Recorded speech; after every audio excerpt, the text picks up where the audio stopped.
tell us about the genesis of the Mobos then. When was the first spark of this idea? How did that come about? At a young age, I was organising lots of gigs and I was surrounded by phenomenally talented musicians.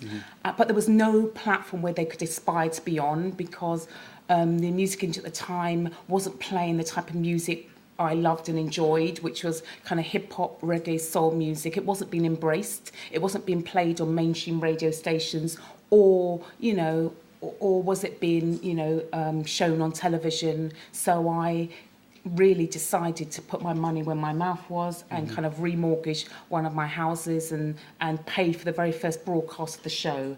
And I done everything you shouldn't do when starting out in business. I went into a sector I wasn't familiar with, the music industry.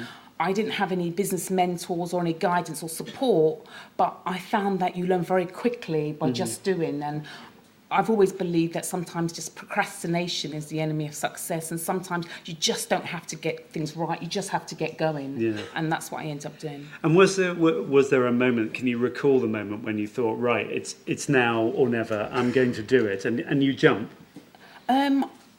I guess when I was given the opportunity to have our first ever show broadcast on television on Colton, which was on ITV, I was told, we've got good news and bad news for you. The good news is we're going to give you this TV slot. The bad news is we've got little budget and you have to produce a show in 6 weeks.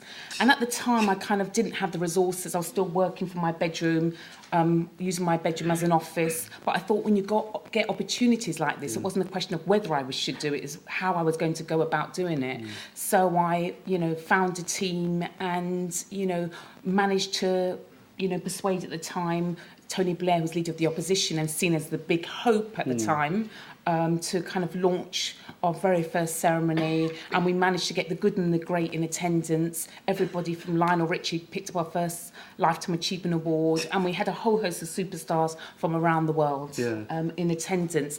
And in a way, that's when the music industry started to take note. So what, you just picked up the phone and rang Lionel Richie? I actually was very... there's a fine line between persistence and being persuasive. And I think I got the balance just right. When I got used to a lot of no's and being turned down, but I used to say, look, can I update you every time something might happen with the show, just in case your schedule might change and you'll be able to attend, because in the beginning a lot of people didn't know what to expect. We didn't have a track record, and so they were like very much let's wait and see. So I knew it wasn't, I knew we had to be not just as good as any other event out there. We had to be professional, we had to start on time, and we had to make a little money go a long way.